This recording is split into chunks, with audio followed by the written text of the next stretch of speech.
El nombre de la enseñanza de esta mañana lleva por nombre la paz en la manifestación de la unidad en Cristo. Mayormente la enseñanza va a estar centrada en los textos de Efesios capítulo 2, versículos 14 y 15. Y solamente vamos a tomar una porción del 15, hermanos. ¿Por qué? Realmente esta enseñanza obviamente iba a tocar otros puntos, pero dada la información y dada la riqueza espiritual que tiene la palabra del Señor, Dios me podría poderlo llevar la siguiente parte para la siguiente semana.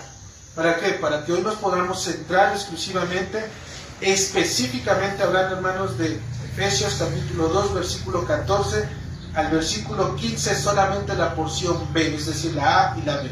¿Sale? La siguiente parte, cuando dice el versículo 15, para crear en sí mismos de los dos un solo y nuevo hombre, haciendo la paz, la vamos a dejar para la siguiente semana. Hoy mayormente quiero que ustedes conozcan que es a través de la paz el resultado que viene en la unidad que se establece cuando el pueblo de Dios es llamado. Si hay unidad en Cristo, forzosamente, hermanos, debe de haber paz. ¿Okay? Y si hay paz en el cuerpo de Cristo, es porque también hay unidad. Y es ahí donde quiero poderlos llevar a que podamos indagar un poco en la Escritura. Por lo tanto, hermanos, para poder tomar esta parte, debemos de recordar que la semana pasada debemos observar que Efesios capítulo 2 del versículo 11 al 13, hay un ruidito, ¿no? Como que en la bocina, no sé si lo alcanzan a escuchar.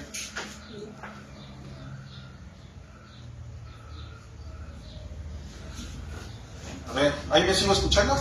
¿Sí? Ok, ya se fue el ruidito ese, disculpen. Entonces, hermanos, la semana pasada estábamos retomando Efesios 2, versículos 11 al 13. ¿Qué es lo que estábamos viendo en estos textos? Primeramente, cómo es que Dios llama a la iglesia de Éfeso para que ellos puedan recordar cuál era su condición antes, ¿sí? Antes de venir al Señor. Eso era un ejemplo de nuestras vidas, quiénes somos antes de nuestra conversión. Este acto, hermano, tiene la intención de poder mostrar cuán distanciados estábamos de las promesas y los pactos que Dios había dado de manera exclusiva a la nación de Israel. Es decir, los gentiles no formaban parte de esas promesas ni de esos pactos. También pudimos ver, hermanos, que esto se hacía para que reconocieran la desolación y abandono en el cual se encontraban en el mundo al estar sin Dios. Si ustedes recuerdan, Pablo les va a empezar a decir que ellos están sin Cristo, alejados de la ciudadanía de Israel, ajenos a los pactos de la promesa, sin esperanza y sin Dios en este mundo. Y finalmente, también lo hacíamos o recordábamos que establecer o estar de esta forma nos hacía poder estar lejos, en este caso, de ser parte del pueblo del Señor. Pero ahora que Dios nos ha acercado por medio de la sangre de Cristo, ahora es que estamos, perdón la redundancia, pero ahora es que estamos cerca. Antes estábamos lejos y ahora estamos cerca. ¿De qué? Es decir, ahora formamos parte del pueblo de Dios, de sus pactos y de sus promesas. Ya no estamos sin Dios. Antes, toda persona, hermanos, que no conoce al Señor como Dios mismo lo ha revelado, está separado de Dios. ¿Sale? Aun cuando la persona crea que conoce al Señor o que le sirve a un Dios, realmente por el testimonio de las Escrituras sabemos que están separados de Dios. No hay un conocimiento correcto acerca de qué, de quién es el Señor. No saben acercarse a Él, ni los medios por los cuales Dios ha establecido para que podamos ponernos en paz con Él. ¿Okay? Por lo tanto, hermanos, en el versículo 14, que es donde vamos a comenzar a desarrollar nuestra enseñanza, dice la Escritura, porque Él, ¿quién es Él? Jesucristo, porque Él es nuestra paz, que de ambos pueblos hizo uno. Esto es lo maravilloso, hermanos, que Él, nuestro Señor Jesucristo, Él es nuestra paz. Y que al ser nuestra paz, Él de ambos pueblos, le dice Pablo a la iglesia de Éfeso, de ambos pueblos, judíos y gentiles, ahora Él los hizo uno solo. ¿Okay? Entonces, podríamos poner la pregunta, hermanos, ¿cuál es la razón por la que judíos y gentiles están en paz y en unidad? ¿Cuál es esa razón? La respuesta corta, hermanos, que nosotros ya pudimos ver la semana pasada, es por la sangre de Cristo. ¿Okay? Esto incluye, obviamente, sus sufrimientos y sus padecimientos. Por esta razón es que los hombres de Éfeso, judíos y gentiles nuevamente, ahora pueden gozar de una armonía en unanimidad. Ahora pueden estar juntos cuando antes que no lo estaban, ¿verdad? En la mañana nos recordaba nuestro hermano Miguel cómo es que Pedro ahora podía entrar a la casa de ¿quién? De un gentil, cuando antes no estaba permitido que un judío entrara a la casa de un gentil, porque para el judío era ¿qué? Abominación, ¿sí? Era una cosa desagradable, era lo peor que un hombre judío podía hacer, pisar tan solo el hogar de estos judíos, de estos gentiles. Es más, el simple pensamiento, hermanos, de que tendrían que ir y pisar y estar en una casa gentil, desde ahí, hermanos, empezaba esa abominación. Entonces, antes de venir al Señor, estos hombres eran enemigos de Dios y también del pueblo de Israel. Por esta causa, Pablo les va a comunicar que ahora han sido hechos cercanos. Nosotros lo sabemos. Pablo les dice, ustedes habéis sido hechos cercanos por la sangre de Cristo. Ya no hay más enemistad. Se acabaron las diferencias. Las deudas y conflictos que se tenían ya no existen. Porque ahora, dice nuestro texto, hay paz y unidad entre el pueblo de Dios. Y mayormente, acuérdense, estamos hablando de la iglesia de Éfeso, judíos y gentiles. Ahora le está diciendo Pablo, ya no hay nada que nos separe entre nosotros. ¿Ok? Porque ahora hay paz. Porque Él es nuestra paz, que de ambos pueblos hizo uno. Acertar esta respuesta, hermanos, es decir, tener el resultado correcto, sin conocer y entender el porqué, no nos va a hacer personas sabias. Nosotros podríamos, si a nosotros se nos preguntaría, ¿por qué es que ahora son un solo pueblo? Si nosotros contestamos, porque la sangre de Cristo nos ha unido.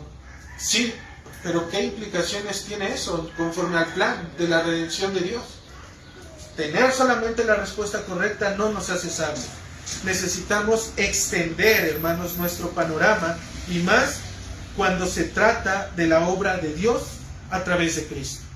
Necesitamos ver realmente este plan para que cuando se nos pregunte no solamente tengamos la respuesta correcta, sino para que también podamos tener argumentos que puedan defender, en este caso, la sola Escritura. ¿Qué es esto? Que la Escritura se interpreta a sí misma.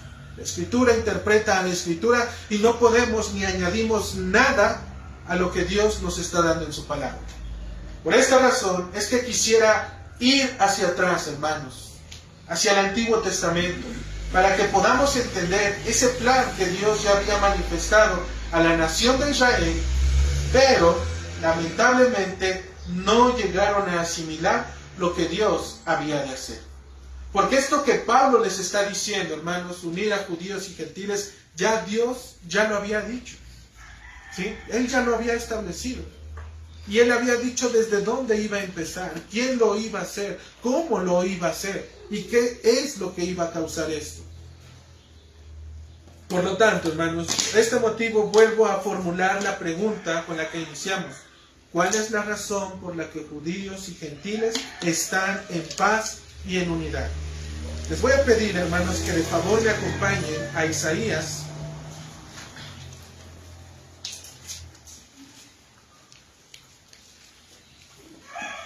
capítulo 9, Isaías capítulo 9, hermanos.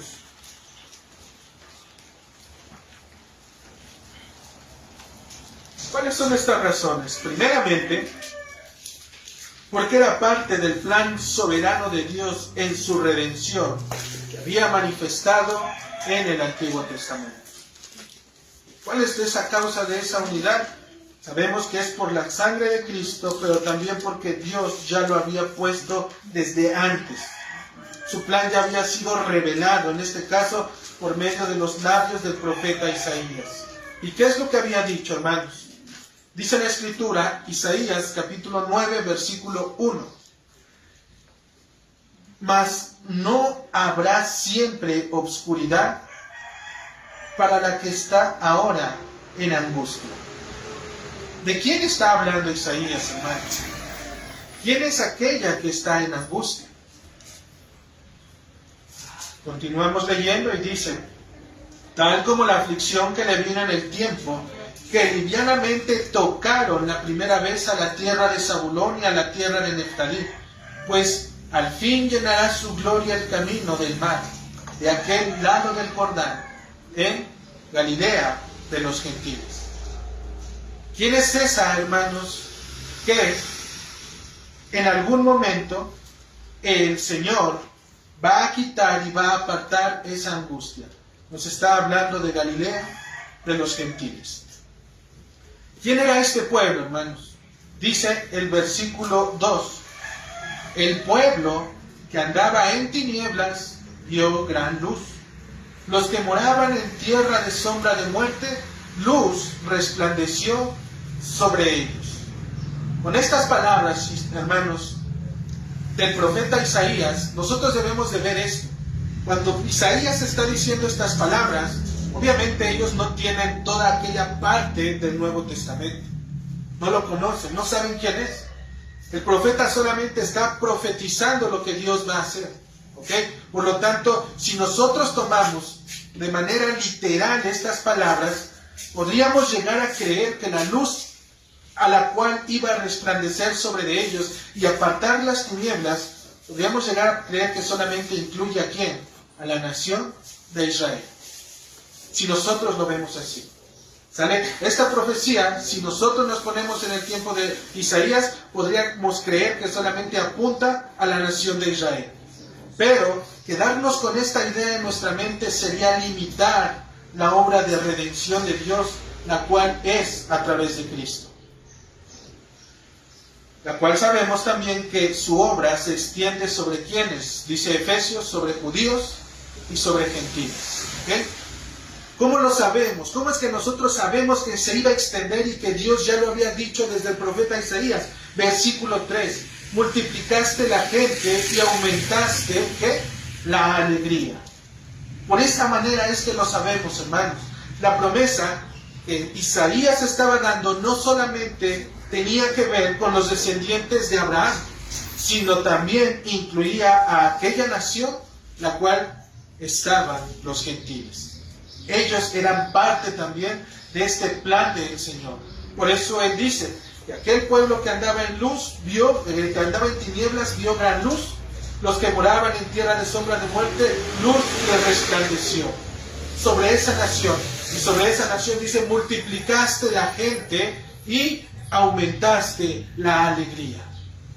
Porque el pueblo de Israel ya estaba incluido. Pero aquí dice el Señor: iba a multiplicar. ¿Sí?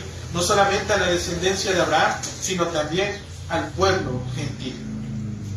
En segundo lugar, hermanos, ¿por qué es que nosotros sabemos que este pueblo tiene paz y unidad? Porque esta palabra tuvo un cumplimiento en su revelación. ¿Qué sucedió? ¿Cuándo sucedió esto, hermanos? Acompáñenme por favor a Mateo, capítulo 4. Mateo, capítulo 4, versículo 12. Dice la Escritura: cuando Jesús oyó que Juan estaba preso, volvió a Galilea, la misma ciudad de la cual nos habla ¿quién? El profeta Isaías, de la cual nos dijo que vendría luz sobre de ellos.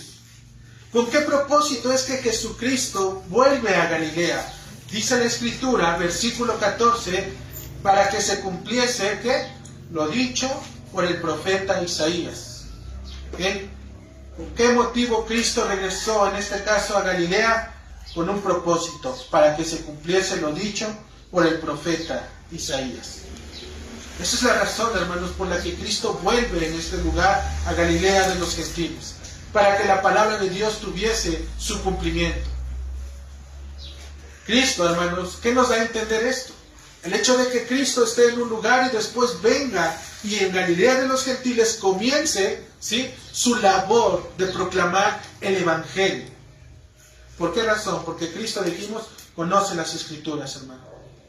Él sabía lo que el Padre tenía que hacer y que Él era el medio para poder hacerlo.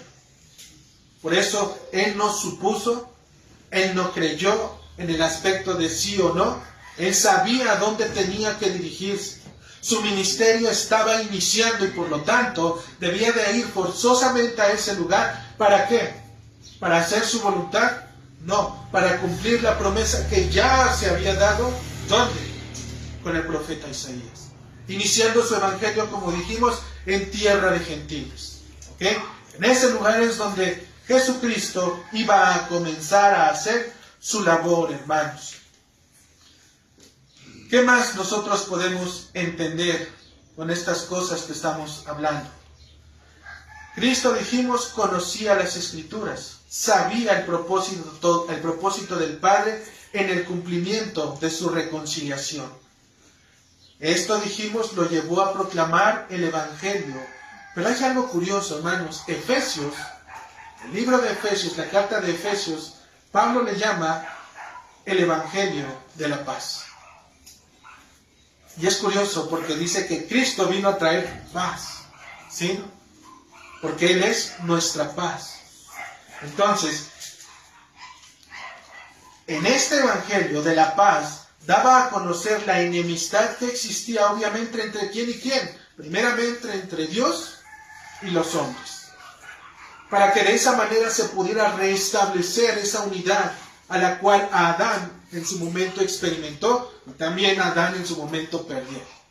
Por lo tanto, Cristo venía a restablecer esa unidad entre Dios y los hombres, pero también venía a establecer una unidad y una paz entre los mismos hombres, judíos y gentiles. Hermanos, nosotros debemos de ver esto. Probablemente nosotros miremos y digamos, bueno, vino a establecer la paz en aquel lugar. Cristo salió y predicó y anunció las buenas nuevas. Pero realmente la tarea de nuestro Señor, a la cual Él estaba expuesto, ¿sí?, fue realmente titánica, por así llamarlo. En aquel tiempo, la ciudad de Galilea, Galilea de los gentiles, no era lo mejorcito. ¿Okay? No era como que hoy pudieras pasearte aquí en el centro y andar tranquilamente. En aquel tiempo, la ciudad de Galilea de los gentiles, este lugar, hermanos, era un cruce entre varias, en este caso, entre varias naciones, entre varios pueblos. Al haber todo ese cruce y entendiendo que el Galilea de los gentiles era una ciudad en la cual habitaban en su mayoría gentiles, debemos de entender que su sociedad estaba plagada literalmente de idolatría.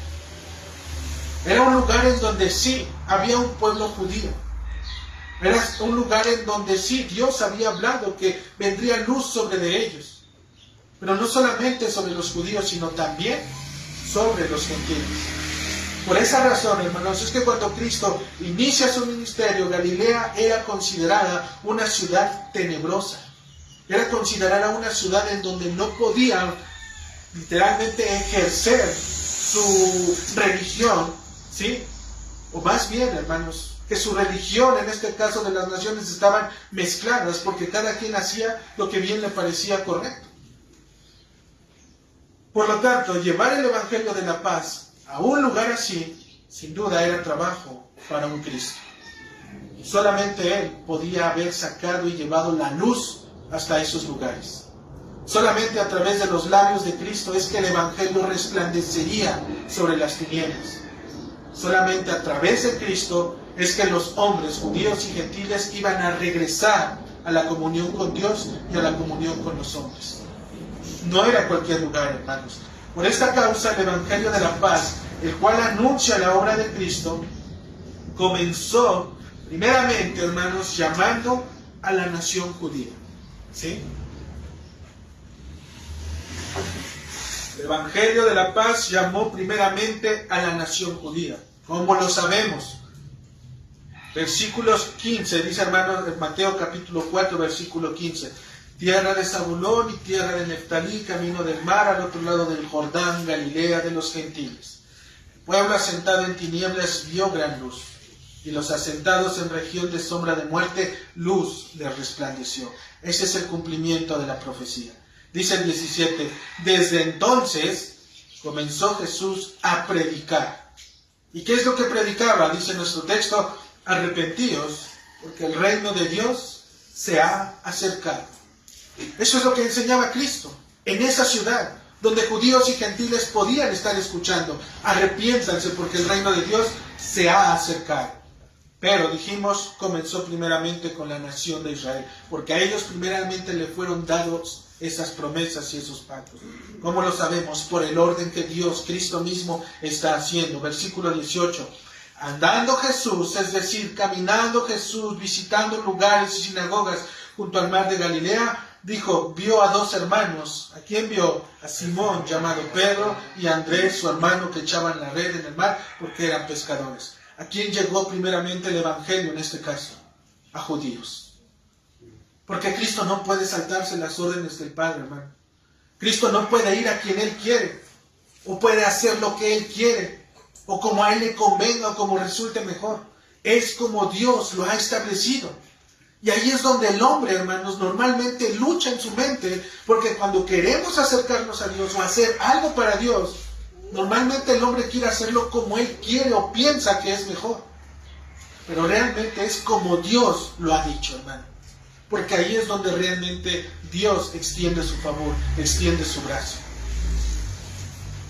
Dice, primeramente dijimos, vino entonces a los judíos. Y más adelante, versículo 19, les dice, vengan en pos de mí, que los haré pescadores de hombres. 21, pasando de ahí, vio otros dos hermanos, Jacobo, hijo de Alfeo, y Juan, su hermano. Y nuevamente, Cristo sigue extendiendo el Evangelio de la paz al pueblo judío. Pero, hermanos, debemos nosotros considerar,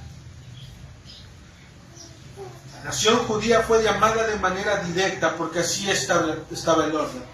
Pero al mismo tiempo, mientras el Evangelio era proclamado, aunque en menor proporción favoreciendo a los gentiles, hermanos, también ellos estaban escuchando. Ellos también escuchaban a este Cristo que andaba sobre Galilea y que se dirigía al pueblo judío.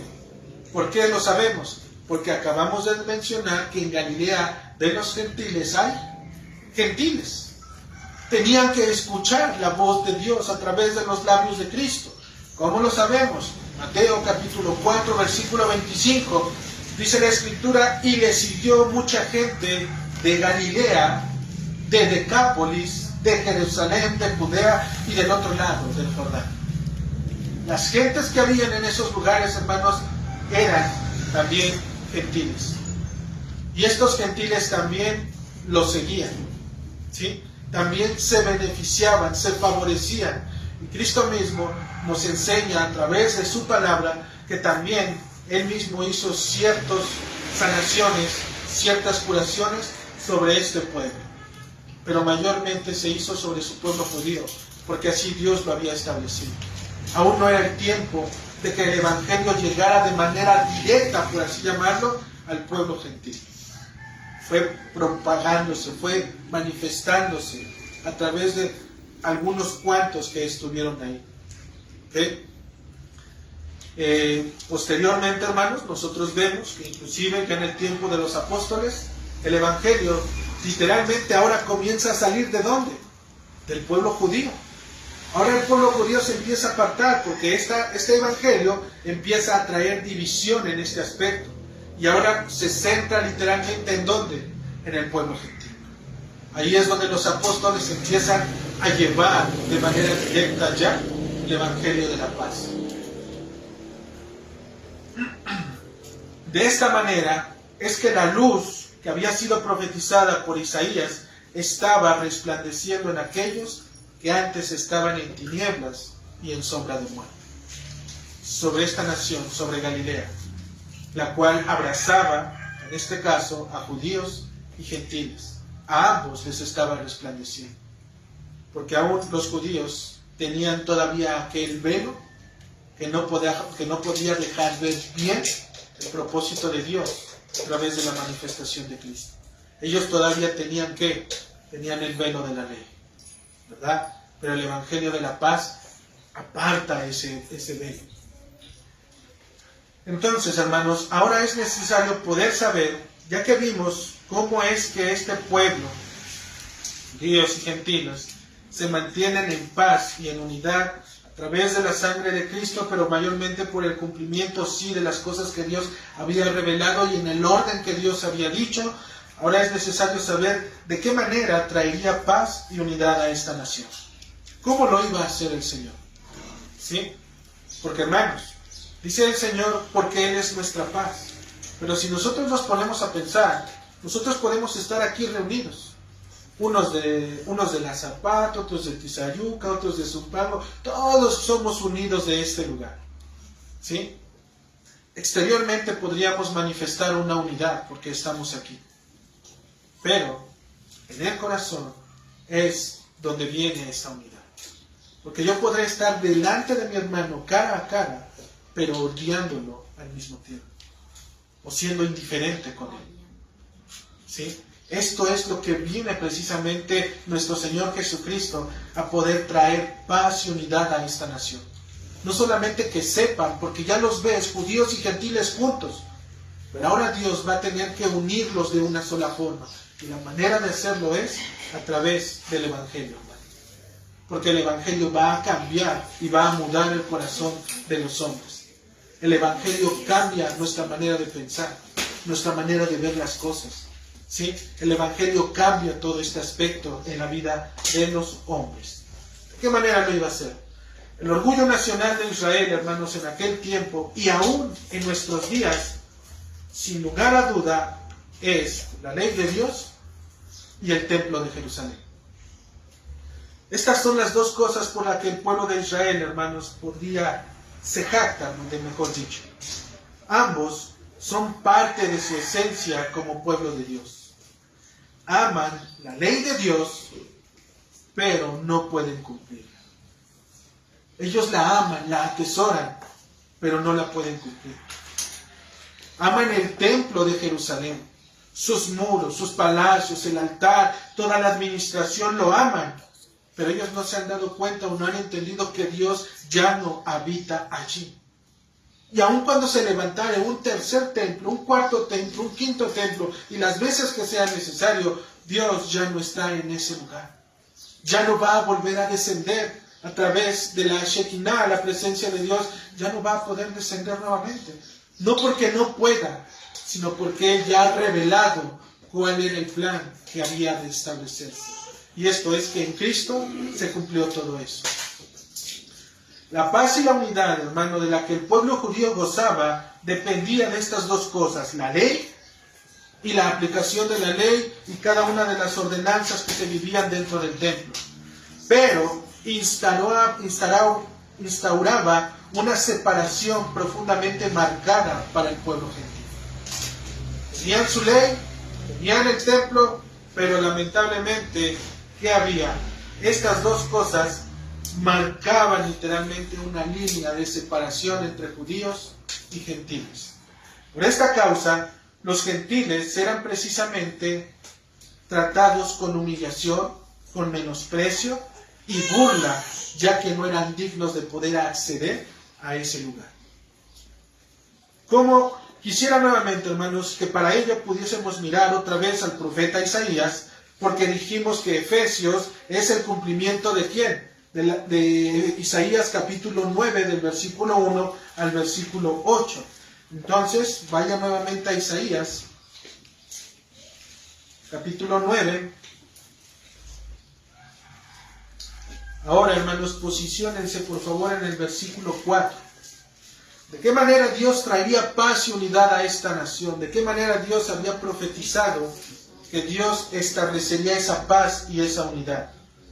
Dice la Escritura: esta es la respuesta, hermanos, que nos explica Dios cómo es que lo iba a hacer. En primera instancia nos indica lo que hay que quitar. ¿Qué es lo que iba a quitar? Dice la Escritura, porque tú quebraste. ¿Ok? Porque tú quebraste. Esta palabra, hermanos, quebrar, significa derribar. Y es la misma palabra que está en Efesios capítulo 2, versículo 14. Derribando el muro de separación. ¿Ok? Su pesado yugo, continúa diciendo, porque tú quebraste su pesado yugo y la vara de su hombro y el cetro de su opresor, como en el día de Madián. ¿Okay?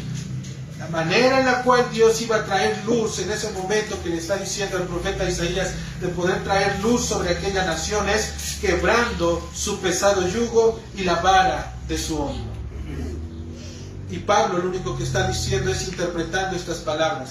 Pablo está diciendo de qué manera iba a traer paz al pueblo judío y al pueblo gentil, derribando el muro de separación. Aquello que Dios había establecido, pero que ahora había establecido en el aspecto de que era sombra de lo que había de venir, pero que ahora Cristo, al venir y cumplir con cada una de las cosas, ahora ya no son necesarias. ¿Okay? Y dice que lo iba a hacer, dijimos, quebrando su yugo, apartando la vara de su hombro, quitando el cetro de su opresor, como en el día de Madián. Como en el día de Madián lo iba a hacer, hermanos. ¿Y qué fue lo que pasó en el día de Madián? Porque por algo nos está diciendo que lo iba a hacer como en el día de Madián. ¿Recuerdan qué pasó en aquel día de Madián? Madián, o la referencia que hace la Escritura en el día de Madián, es cuando... se me fue su nombre. A ver, permítame tantito. Jueces capítulo... Gedeón. Cuando Gedeón, hermanos, con un ejército mucho menor, en este caso, a la nación extranjera que los estaba conquistando, en ese momento, hermanos, ¿qué es lo que hizo Dios? Había un gran pueblo de Israel, pero Dios le dijo, son muchos. Diles que hagan esto. Y Dios quitó a ciertos hombres. Y en ese momento aquella nación disminuyó para poder enfrentar a otra nación que era mayormente numerosa que ellos. Pero Dios vuelve a decirle, Gedeón, aún son muchos. Diles que ellos beban, en este caso, del río que estaba ahí. Entonces Dios va a empezar a separar a los que se inclinaban y a los que tomaban con la mano. Nuevamente el número vuelve a reducir. Sí, vuelve a reducir. Dios, hermanos, con algo tan pequeño puede hacer obras tan grandes, en verdad.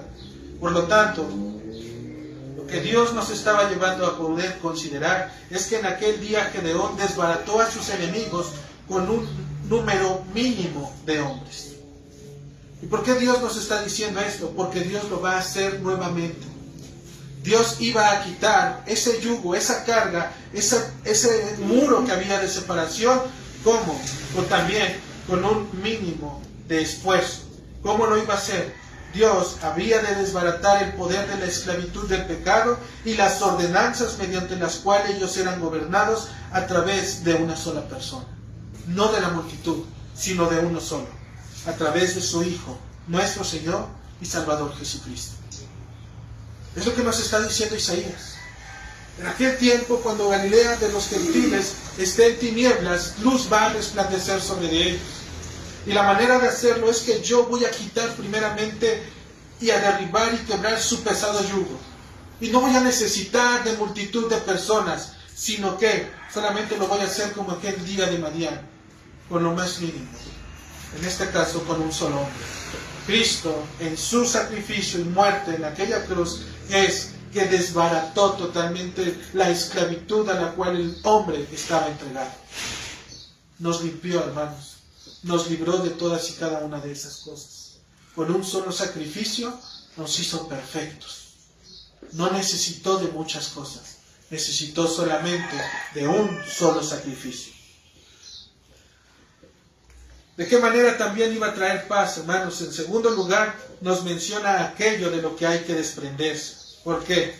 Porque dice la Escritura en el versículo 5 de Isaías 9, porque todo calzado que lleva el guerrero en el tumulto de la batalla y todo manto revolcado en la sangre serán quemados, pasto del fuego.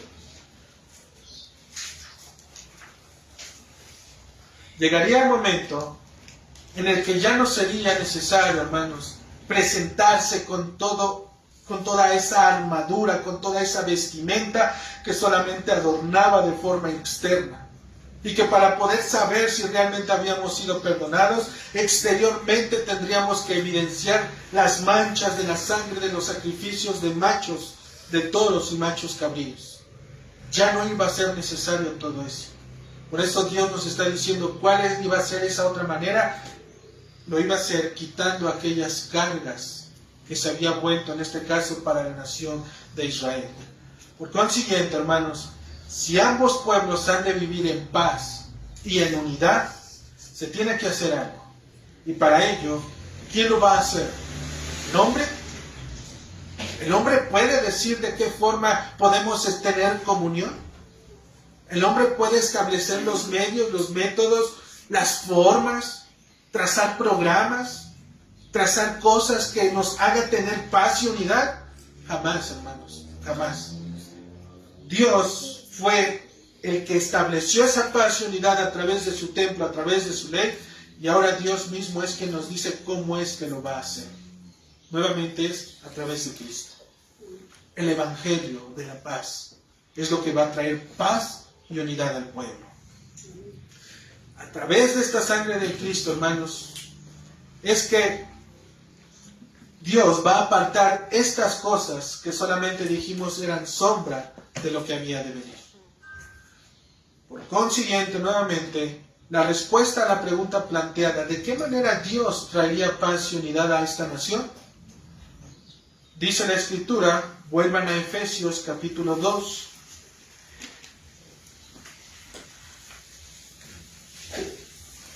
Efesios 2, versículos 14.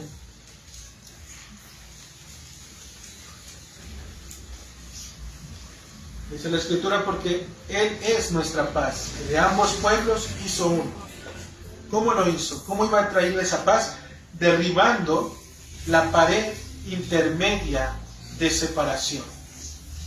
Eso es lo que Dios tenía que hacer. Derribando la pared intermedia de separación. ¿Qué más? Aboliendo en su carne las enemistades y la ley de los mandamientos expresados en ordenanzas. De esa manera es que Dios traería paz y unidad a esta nación. Pero todo se resume por la sangre de Cristo, por su muerte. Pero dijimos, de nada nos sirve saber la respuesta, sino poder entender por qué. Cuando se nos pregunte, hermanos, ¿por qué causa tienes paz y unidad con Dios? Por la sangre de Cristo. Sí, pero ¿por qué? Porque hubo un tiempo en el cual Dios, al establecer sus promesas solamente sobre una nación, el pueblo de Israel, Él, dentro de su sapientísimo consejo, extendió su favor y extendió sus misericordias a una nación gentil. El profeta Isaías lo profetizó a través de su palabra. Vendría luz sobre los gentiles y luz les resplandeció cuando estaban en tinieblas. Y la manera de hacerlo fue apartando el yugo, quitando aquellas cosas que Dios había puesto para poder establecer cosas nuevas, un pacto nuevo. Y de esa manera no solamente nos quedamos por la sangre de Cristo. Hermanos, si nosotros queremos ser realmente cristianos, debemos tener argumentos para poder defender nuestra fe. Para que nuestra fe no sea solamente algo que se diga, ¿sí? Para que no solamente sea algo que conozcamos de manera general, sino mayormente para que podamos establecer los principios que nos enseñan por qué es que estamos y gozamos hoy de las promesas de Dios. Por lo tanto, hermanos, lo primero que teníamos que hacer, volviendo a nuestro texto de Efesios, es derribar la pared intermedia de separación. Derribar la pared intermedia de separación, Pablo está refiriendo al muro que dividía la vida religiosa y espiritual del pueblo judío con la del pueblo gentil. Había un muro, hermanos, en aquel lugar. Y ese muro, hermanos, se colocaba un aviso indicando que los gentiles no podían accesar a aquel lugar. Ellos estaban apartados. No había una comunión con Dios. Ellos eran idólatras. Por eso los hombres les decían, considerando que los humillaban, ve y adora a tu Dios. Ve y adora a tu piedra. Ve y adora lo que tú crees o en lo que crees. Adóralo ahí, que Él te conteste. Mientras tanto nosotros adoramos al Dios vivo, al que nos habla, al que se ha revelado a través de su palabra, aquel que se manifestó en el monte de Sinaí y que nos dijo, escucha pueblo de Israel, porque ninguna imagen viste acerca de mí. Dice, nosotros adoramos a ese Dios. Por lo tanto, hermanos, en este muro se colocaba ese aviso para que los gentiles no pasaran. Mientras ese muro existiera, el pueblo gentil no podía acercarse a Dios. No por razón del muro, porque simplemente podrían saltarlo. Y con eso se libraban de ello. Sino por causa de aquel que lo había dicho. Y por causa de aquellos que lo obedecían. Por eso es que no podían hacerlo. Si Dios fue quien lo levantó, hermanos, Él fue el que dio las medidas, ¿recuerdan? Él fue el que le enseñó a Moisés y que igual Dios repartió de ese espíritu de Moisés sobre hombres para poderles dar sabiduría, para poder servir en el templo. Por eso, hermanos, es que inclusive en ello Dios mismo nos muestra que en la unidad se trabaja dentro de la iglesia. Cuando ellos construyen el templo, nadie vino a poder decir, ¿qué tal, hermanos? Buenas tardes. Miren, a mí me parece que podríamos poner algo aquí en este lugar.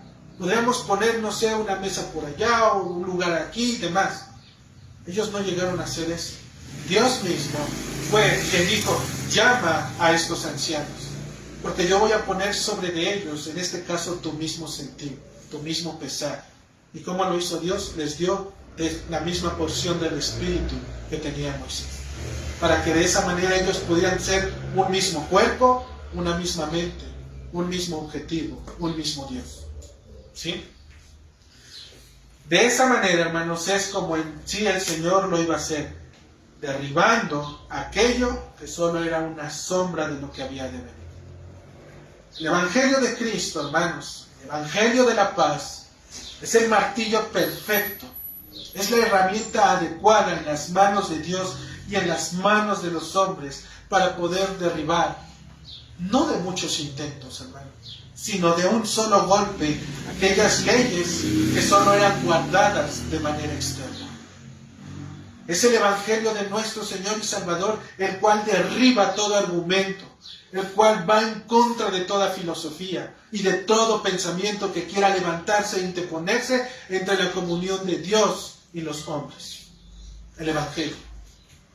¿Sí? Es el único, hermanos. El Evangelio nos muestra al verdadero Dios.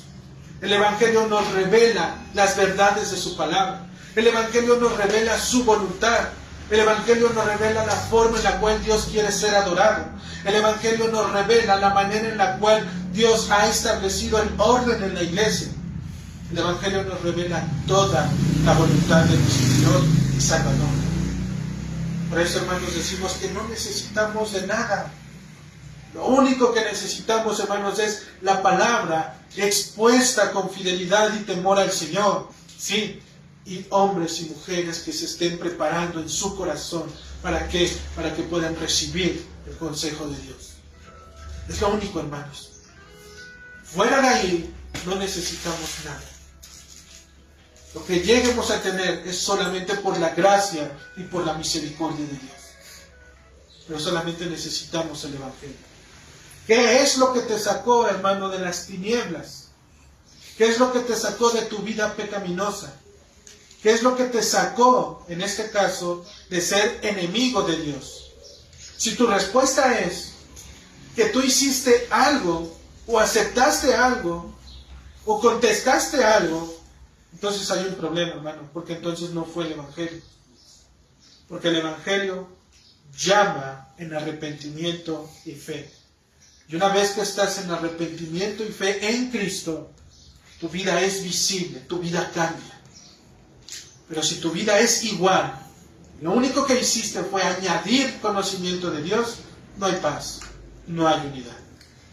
¿Sí? Solamente hay religiosidad. Otra de las cosas que son necesarias para tener la paz y la unidad en Cristo como pueblo de Dios es conocer, hermanos, que Cristo, dice la Escritura, Efesios nuevamente capítulo 2, versículo 15, que Cristo, aboliendo en su carne las enemistades, la ley de los mandamientos expresados en ordenanzas. Cristo, hermanos, ha abolido en su carne las enemistades y la ley de los mandamientos que se expresaban en ordenanzas. Es lo que Cristo ha hecho cuando vino a este mundo. ¿Qué es esto de abolir, hermanos? Abolir significa dejar sin vigencia. Es decir, que ya no sirve. Es como cuando compras algo y ves la fecha de caducidad que tiene ahí. Todavía te lo comes cuando tiene, no sé, a lo mejor un mes a lo mucho. Pero si ya tiene 4 o 5 años ahí, ya no te lo comes de manera definitiva. Ya ni siquiera lo abres, porque huele mal. De la misma manera, cuando Cristo viene a este mundo, hermanos, y a través de su muerte, Él deja sin efecto, deja sin vigencia todo aquel bajaje ceremonial que implicaba la ley mosaica. Ya no hay más ley mosaica para el pueblo de Israel. Porque Cristo lo ha hecho posible. Ya no tienen que vivir conforme a todo ese ritual. Ya no tienen que vivir, hermanos, haciendo todas esas cosas. Y hoy, si nosotros nos ponemos a pensar un ratito, ¿qué normalmente hacen las iglesias cristianas cuando no tienen el entendimiento de ello? ¿Qué vemos haciendo a iglesias cristianas? Los vemos que empiezan a celebrar fiestas judías. Los vemos que empiezan a celebrar ciertas cosas que van en contra de lo que Dios ya ha determinado que no debería de hacerse. ¿Por qué querer traer nuevamente aquello que nos condenaba y poderlo expresar de manera normal en nuestras vidas? Si a alguna persona le fuera arrebatado la vida de su hijo, esa persona podría guardar todavía y abrazar el arma con el cual mató al hijo. Por supuesto que no. La ley, hermanos, la ley nos mataba literalmente a nosotros. Entonces, ¿por qué querer vivir nuevamente bajo la ley? Pero aquí, hermanos, hay algo importante, una aclaración que podría yo decirles. Estas cosas que Jesucristo ha hecho al abolirlas se refiere a las leyes ceremoniales, a las leyes civiles, a las leyes de purificación que el pueblo de Israel estaba sometido. Nunca, hermanos, deben de llegar a pensar que también abolió la ley natural o la ley moral. Esta es imposible, hermano. Aquella ley moral o natural, hermanos, es aquella ley que está escrita en el corazón de los hombres. Esa ley es la que nos acusa, ¿sí?, de nuestra conducta. Esta ley, hermanos, es la que se manifiesta en los 10 mandamientos. Es el resumen. Esta ley es eterna y no puede desaparecer. ¿Por qué? Porque esta ley revela el carácter santo de Dios. Y por lo tanto, Dios no puede desaparecer. Su ley, hermanos, esa ley que nosotros tenemos impregnada en nuestro corazón, es la ley que nos hace ver realmente nuestra condición. En el aspecto de poder saber qué es la que nos refrena. Aun cuando aquellas personas que no conocen de Dios, ellos también saben qué es lo que es bueno y saben lo que es malo. Pero aún así, ¿qué es lo que les gusta hacer? ¿Hacen qué? Lo malo. Para ejemplo de ello, tenemos aquellos marcas de anuncio, marcas en donde anuncian las consecuencias, en este caso hablo de los cigarrillos, las consecuencias de seguir ¿sí?, de seguir insistiendo y viviendo con este tipo de vicios. ¿Qué es lo que dice la cajetilla? Y te muestra en la imagen. Y aún así el hombre, cuando sabe que está mal y que es incorrecto, ¿qué es lo que hace? Lo hace. Lo hace. Ama su vida, pero ama su vida para ciertas cosas. Pero cuando tú me dices que no debo de hacerlo, porque Dios es quien lo establece, es cuando ahora sí el hombre pone sus límites. Es mi vida, yo hago con ella lo que quiero. Es mi vida porque a mí me pertenece. Dice la Escritura que no puedes ni siquiera añadir un codo a tu estatura. No puedes hacer ni siquiera que un cabello mismo te nazca en este mismo momento. ¿Cómo te va a pertenecer tu vida? Cuando tu vida, nuestras vidas, le pertenecen al Señor. Dice la Escritura en el Salmo 139, mi embrión vieron tus ojos. ¿Sí? Y en tu libro estaban escritas todas aquellas cosas que luego fueron formadas. El feto, el bebé que estaba en ese vientre de su madre, ¿ustedes creen que él hizo algo para poder desarrollarse? Él mismo dijo, voy a nacer en tal día. Es imposible, hermanos. Por eso es que nuestras vidas no nos pertenecen. Y por cuanto no nos pertenecen, entonces le pertenecen a alguien. Y a ese alguien, que es Dios, es a quien le vamos a tener que dar cuentas de nuestras vidas.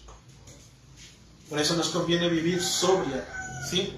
Dice la carta de primera de Pedro, capítulo 5, 8, sed sobrios y velad. Te dice, sed sobrios, se refiere a que estés constantemente ejercitados en las cosas de Dios. Que cuando tú veas algo sepas discernir entre si es realmente del Señor o es pecado. ¿Sí? Con nuestros hijos, con las cosas que nosotros vivimos, en nuestros empleos. Realmente esto es del Señor. Si no es del Señor, es pecado. Poder hacer y reaccionar ante esas cosas. Porque dice que vuestro adversario, el diablo, como león rugiente, anda tentando a quien devorar. Entonces, hermanos, estas cosas son de las cuales Cristo quitó y apartó. El sacrificio de Cristo, hermanos, ha desplazado, ha puesto aparte estas leyes y ha establecido un nuevo pacto, el cual abraza tanto a judíos como a gentiles, sin distinción y sin marcas.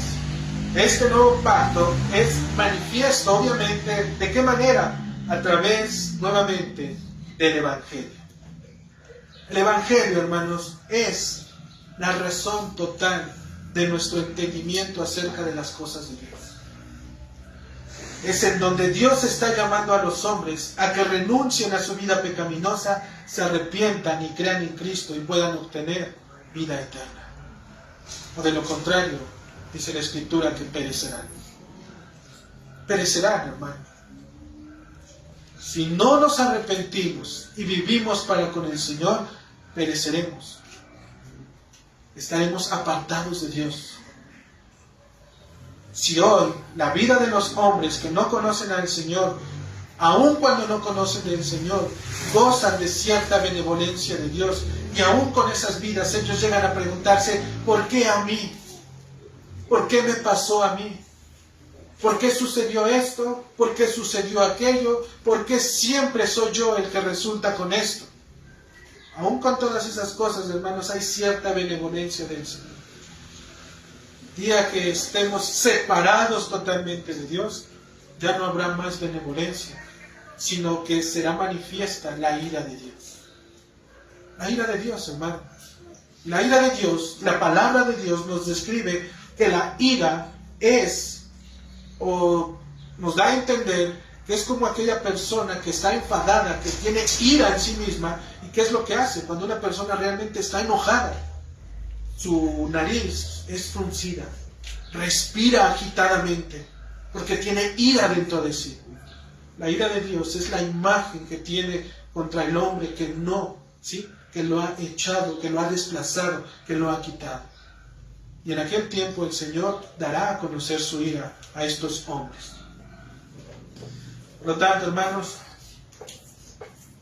la única manera en la que Dios trae paz y unidad a los hombres es mediante el Evangelio de nuestro Señor y Salvador Jesucristo. Es la única opción. Porque el Evangelio, dijimos, es la vida, sus padecimientos y sufrimientos, la muerte, su resurrección y su ascensión de nuestro Señor Jesucristo. Y la sangre de Cristo, que dice Efesios capítulo 2, versículo 13, mediante la cual nos ha unido a través de ser un solo pueblo. Esa sangre es parte del propósito del Evangelio de Cristo. Por lo tanto, lo único que puede traer paz y la unidad en Cristo es el Evangelio de Cristo. Fuera de ello, hermano, cualquier intento que el hombre haga podrá funcionar un cierto tiempo. Pero si no está realmente centrado en el Evangelio, va a tender a disuadirse, va a tender a apartarse. ¿Sí? Hay un libro que se llama El altar familiar. Es de un puritano que se llama John Wisdom, parece que se llama. Él dice que cuando comenzó a predicar en la iglesia, predicaba el Evangelio. Pero el Evangelio no solamente es predicar, hermanos, implica todo lo que el Evangelio nos está llamando a vivir. Y parte del Evangelio es poder establecer la disciplina. Dice que cuando él empezó a establecer la disciplina dentro de su iglesia, adivinen qué pasó. La iglesia se dividió. Porque la disciplina, hermanos, pensar con un pensamiento correcto, no con un pensamiento vano, hermanos. La disciplina podríamos llamar que es un método bíblico para poder dividir sanamente a una iglesia. Porque cuando la persona entra en disciplina y se le llama a disciplina, lo primero que va a hacer es querer defenderse, es querer mostrarse, en este caso, dar a conocer por qué es que lo hizo. Lo hizo, hermanos, y ya no podemos moverle, ya no podemos cambiarle. Si se le disciplina, no es para humillarlo y ponerlo delante de la presencia de los hermanos, como decían por ahí mis hermanos, ponerlo en la esquina, ponerle un sombrerito y decirle, volteate para allá, estás disciplinado. Al contrario, hermanos, se hace por amor al alma de la persona. Porque hoy, como la vemos aquí, también queremos verla en el reino de los cielos. En aquel lugar podamos mirarnos, hermanos, y podamos decir, hermano, es verdad todo lo que habíamos estudiado allá abajo. Todas las cosas que nos permitió conocer el Señor juntos y en las cuales caminamos juntos, fueron verdad. En Cristo están las riquezas. En Cristo está totalmente la esperanza. Y hoy nos gozamos de ello. Y poder vivir eternamente, hermanos, delante de la presencia de Dios. Conclusión, hermanos. Y pregunto de manera sincera, porque realmente, hermanos, es necesario poder hacerlo. ¿Es Cristo tu paz? Los hombres deben de meditar bien su respuesta, no apresurarse a contestar, ya que la cuestión no es si tienes paz o vives de manera tranquila y despreocupada. El texto es claro, dice Efesios 2:14, porque Él, Cristo, es nuestra paz. Cristo no es quien trajo la paz. No es como que traía algo en las manos y nos dijo, me voy, pero tengan la paz. No, Cristo no es quien trajo la paz, sino que Él mismo es la paz. Él es la personificación misma de la paz y también de la unidad. Si Cristo es la paz de los hombres, entonces saben de antemano que el único que puede darla es ¿quién? Dios. Si realmente Cristo es la paz para los hombres, entonces sabes de antemano que entonces es Dios quien te la ha dado. Mi pregunta entonces ahora es, ¿por qué entonces los hombres buscan la paz donde no la hay? Si ellos saben que Cristo es la paz y que Dios se las ha dado, ¿por qué entonces los hombres buscan la paz donde no la hay? Los hombres la buscan en la multitud de cosas que el mundo te ofrece. Y el mundo ha presentado también a falsos cristos, es decir, una paz falsa. ¿Cómo? En la multitud de los bienes, en las riquezas, en la fama, en los viajes, en el trabajo, en las amistades, en la educación, en los deportes, en los retiros espirituales, en las contrataciones de seguros de vida, ¿sí? En los apalancamientos que las personas hacen, esto es, en las inversiones. Inclusive, hermanos, la juventud, es decir, la edad temprana, puede hacer creer a las personas que gozan de paz. Cada una de esas cosas, hermanos, es que el hombre tiene paz. ¿Tienes trabajo? Entonces ellos dicen, tengo paz. ¿Me estoy cuidando de mi salud? Tengo paz. ¿Me pasa algo pero me mandan a un retiro? Ahora encontré la paz. ¿Acaso Cristo estaba en aquel lugar y no estaba hoy aquí? Cristo está, hermanos, omnipresentemente en toda persona. No es necesario que vayas a buscarlo a un lugar. No es necesario que estés haciendo o invirtiendo o preparándote para poder obtener la paz. Cristo es la paz, hermano. Cristo dijo, la paz os dejo, mi paz os doy. Si Cristo entonces es nuestra paz, entonces, con toda paz, podríamos decir en nuestro texto, a Cristo os dejo, mi Cristo os doy. Porque Él es la paz, hermano. Cuán hermoso es saber que el Padre, hermanos, no nos dio lo que el Hijo traía en las manos, sino que nos dio completamente a su Hijo. Eso es lo maravilloso. No nos dio lo que podría ofrecer o que traía en las manos, sino que nos dio completamente a su Hijo. Tampoco nos lo prestó, sino que lo entregó. Por esta razón, es que saber cosas acerca de Dios no necesariamente, hermanos, nos hace tener paz. Y mucho menos unidad. Aprender ciertas cosas de la palabra no va a traernos paz ni tampoco nos va a traer unidad. Lo único que puede darnos paz, como dijimos, es cuando el creyente tiene a Cristo. Ahí es el momento en el que realmente la persona goza de paz y de unidad. Porque aquel que tiene a Cristo, hermanos, tiene la paz. La única manera de tener a Cristo es a través del Espíritu Santo, el cual Cristo mismo prometió que estaría con nosotros por un tiempo, por un cierto momento de nuestras vidas o bajo ciertas condiciones. Por supuesto que no. Él dijo que estaría con nosotros para siempre, en todo momento. Por eso es que su paz y la unidad en los creyentes debe de estar en todo tiempo y eternamente. Porque entonces, ¿qué pasa si no tengo paz? Caray, ¿quién cambió? ¿Cambió Dios? ¿Se movió el Señor? ¿Cambió de opinión? Los que nos movimos, dice aquel varón Lucas Alemán, fuimos nosotros. Porque Él sigue en su reino, en su estrado, sentado y gobernando y ejerciendo poder sobre toda su creación. Con esto, hermanos, sabemos que la paz de los hombres no depende de su situación, sino de la verdadera experiencia y comunión con Cristo. Ahí es donde la vas a hallar. Ve a Cristo. Independientemente de las circunstancias, independientemente de lo que esté pasando, hoy, bajo los pies de Cristo, es que hay paz. Aquel hombre que encuentra paz fuera de Cristo, hermanos, tiene un problema muy serio. Porque está escrito en el mismo texto de Juan 14, 27, mi paz os dejo, mi paz os doy, que dijimos que podríamos decir, a Cristo os dejo, mi Cristo os doy. Y Cristo dice, yo no la doy como la da el mundo. La paz de Cristo no es semejante a la del mundo, hermanos.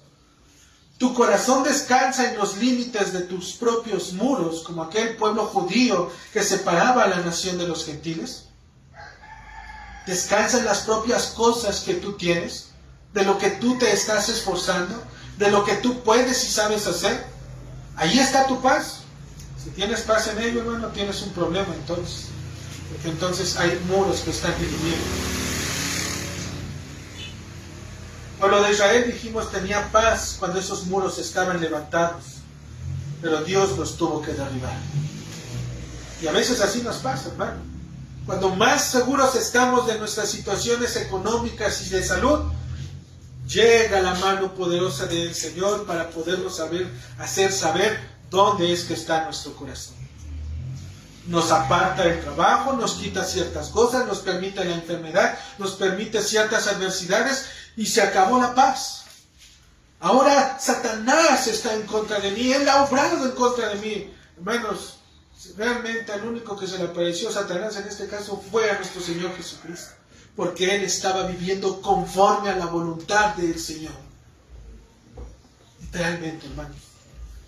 En Job, ¿delante de quién se presentó Satanás? Delante de Dios. ¿Delante de quién se presenta Satanás? Delante de Cristo. ¿Sí? Este tipo de cosas, hermanos, deben de enseñarnos que la única manifestación de este arcángel fue dada mediante, o en este caso delante de la presencia del Señor, pero para tratar de querer hacer algo.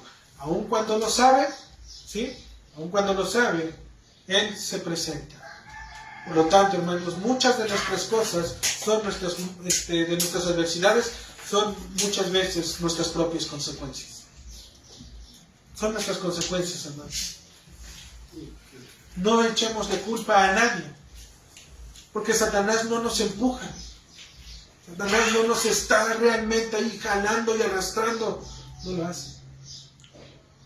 Si, no sé, hermanos, por poner un ejemplo, si hoy al llegar se me hizo tarde, pero fue porque ayer me desvelé, ¿fue culpa de Satanás?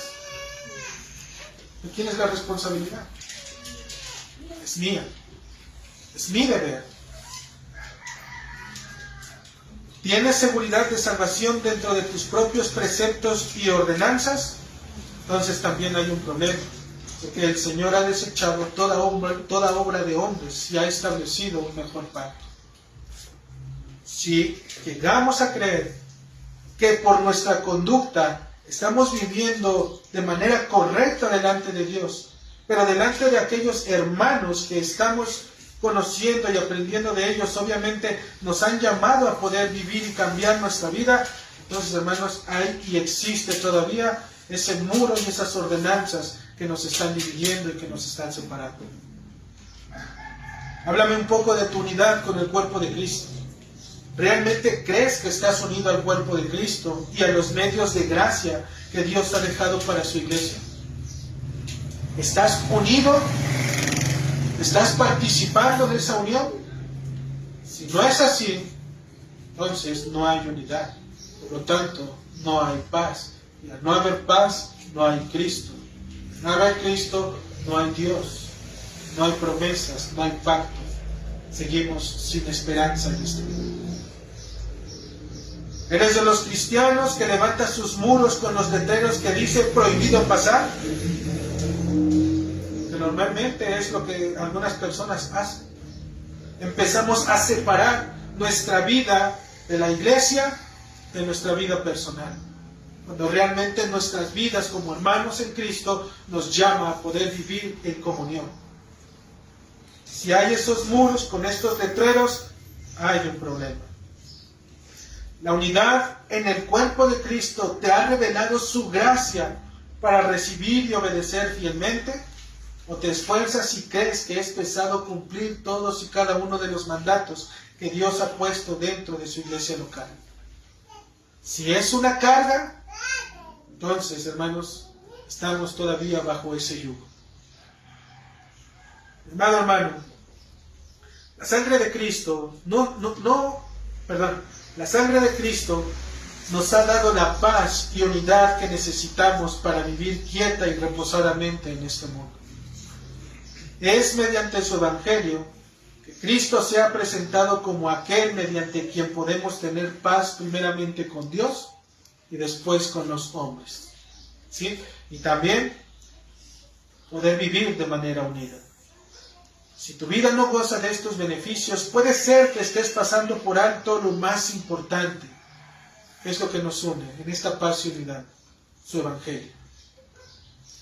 Si realmente, hermanos, estamos pasando por alto y no nos sentimos parte del cuerpo, o siento como que el cuerpo es muy pesado, como que tiene muchas cosas, como que hay cosas que no me gustan y a mí me gustaría hacer o vivir de esta forma, entonces eso es una evidencia de que no tenemos aquello que nos une, el Evangelio. Dios estableció la promesa desde Isaías. Cristo vino para cumplirla mediante su Evangelio. Este está llamando a podernos reconciliar con Dios y con el Padre. Es a través del Evangelio, hermanos. Para que de esta forma podamos ser unidos en un mismo sentir, un mismo cuerpo, una misma unidad, un mismo pensamiento. Esto es, hermanos, su iglesia, la iglesia del Dios vivo. Esa es la paz y la unidad, hermanos. Paz se manifiesta, como dijimos, en la unidad que hay en Cristo. Bendito Dios del cielo, hermanos, quien nos ha dado la paz y la unidad, nos otorgue de estos beneficios en nuestras vidas para dar a conocer y manifestar la obra de Cristo en esta iglesia local. Amén. Bendito Señor.